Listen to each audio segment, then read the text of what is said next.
DHA Quetta की price में एक कॉन्टीन्यूस डिक्रीज़ देखने में आ रहा है और लोग उसकी वजह से ख़ासे वरिड भी हैं।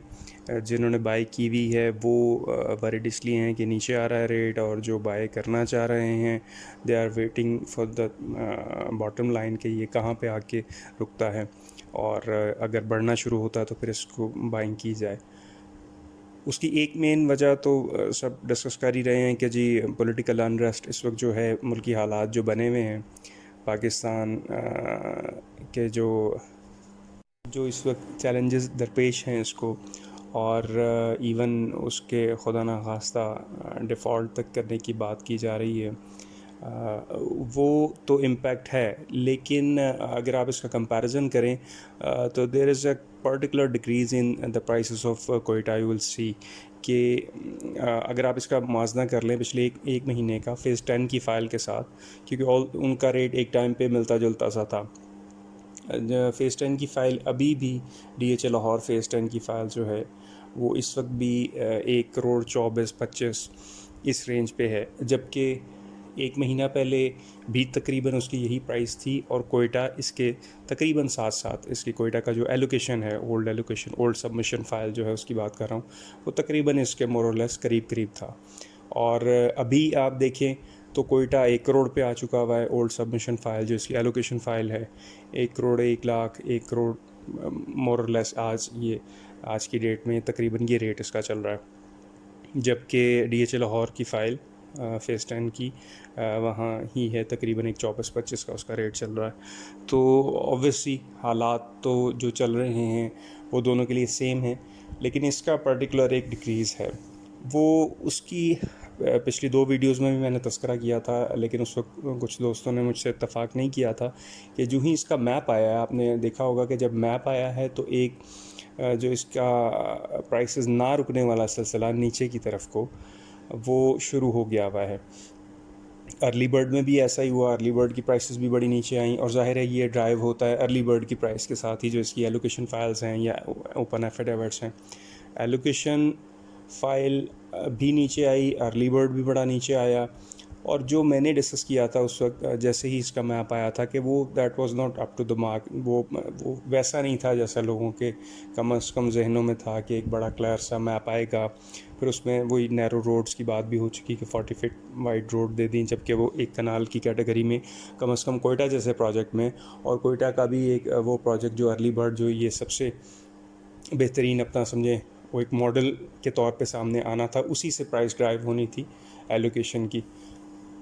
तो वो चूँकि लोगों की एक्सपेक्टेशन के मुताबिक ना आया, और वो भी एक पर्टिकुलर रीज़न बनी है कि इसमें जो पर्टिकुलर डाउनफॉल आया ना, ओवरऑल तो प्रॉपर्टी इस वक्त नीचे है कि पिछले 1.5-2 साल से एक सैचुरेशन लेवल भी तो आना होता है, वो करते करते इतनी ऊपर गई और फैक्टर्स बड़े आ गए। इस वक्त डॉलर रेट बड़ा ऊपर जा रहा है, फिर इस वक्त जो है वो इंटरेस्ट रेट जो है फिर से दोबारा उसका रिवाइवल हो गया है, वो बेहतर हो गया है ख़ासा, और फैक्टर्स और political unrest no doubt on top on these things. तो ये इस सारी चीज़ों के बावजूद जो है बाकी चीज़ों में उतना डाउनफॉल नहीं जितना आपका कोयटा में आया है। दूसरी बात, डीएचए कोयटा ने जो ओपन एफिडेविट्स थे उसमें बहुत सा पैसा जो पार्क हुआ था जो कि डॉक्यूमेंटेड नहीं था, या कम से कम वो टैक्स रिटर्न में जो है वो फ़ाइल नहीं किया जाता था। तो जो टैक्स रिटर्न फ़ाइल की जाती थी उसमें नहीं था वो उसका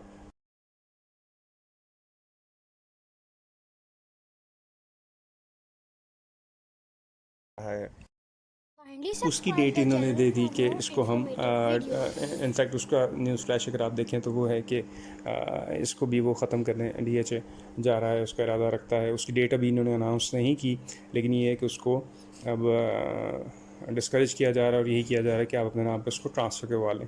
तो वो वाले लोग जिन्होंने वो अमाउंट जो है जो टैक्स के टैक्स रिटर्न में नहीं सामने आती थी, वो अब सामने लानी पड़ेगी। ये भी एक कॉज बना है उसका। लेकिन ओल्ड सबमिशन फ़ाइल भी इनफैक्ट नीचे गई है, जिसके बारे में हालांकि ये डीएचए कह चुका है कि जो अपकमिंग बैलेट होगी उसमें वो शामिल होगी। तो उसकी मेन वजह वही कि आपका जो कोयटा है अर्ली बर्ड वो इटसेल्फ नीचे आ गया, जिससे इसकी प्राइस ड्राइव होती है। इसी तरह 5 मरला मार्केटिंग फ़ाइल जो है वो भी सारी नीचे आ गई। तो ये कुछ फैक्टर बने हैं कोयटा की प्राइस नीचे आने का। और अभी जो प्रेडिक्ट किया जा रहा है वो बड़ी वॉलेटाइल सी मार्केट है। अभी इसके बारे में हतमी कुछ कहना कि ये मज़ीद नीचे जाएगी या ऊपर जाएगी, यहीं से थोड़ा सा मुश्किल है। लेकिन अभी फ़ौरी तौर पे इसका कोई रिवाइवल फ़ौरी जो है वो फ़िलहाल नज़र नहीं आता, अनलेस के कोयटा की तरफ से कोई ऐसी डेवलपमेंट का कोई माइलस्टोन अचीव हो, या वो मैप जो उसका एक प्रॉपर आ जाए फिर से, और वो उसमें सारा कुछ ये दिखा दिया जाए, रोड जो है सारे आपस में कनेक्टिविटी, और एक प्रिसाइज मैप जिस तरह से होता है एक सोसाइटी का, चाहे वो छोटा सा एरिया है।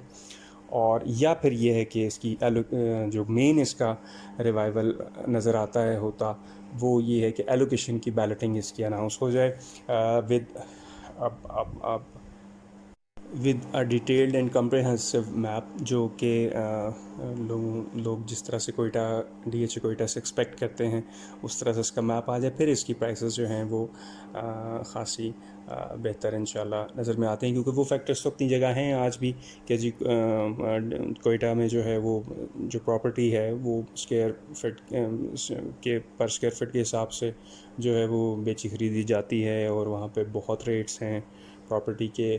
और ऐसा एक प्रोजेक्ट जो है वो that was very much required, जो कि आए और जो सिक्योर भी हो, और जो जिसका एक मजबूत इंफ्रास्ट्रक्चर हो, प्रॉपर तरीके से बना, वेल प्लान्ड हो। और DHA ज़ाहिर है ये सारी चीज़ें तो करता है उसमें। तो ये सारी इसके बारे में होप्स भी हैं। मैरिज डिमांड्स हर चीज़ के होते हैं, ज़ाहिर रिस्क तो लेना पड़ता है रियल स्टेट में।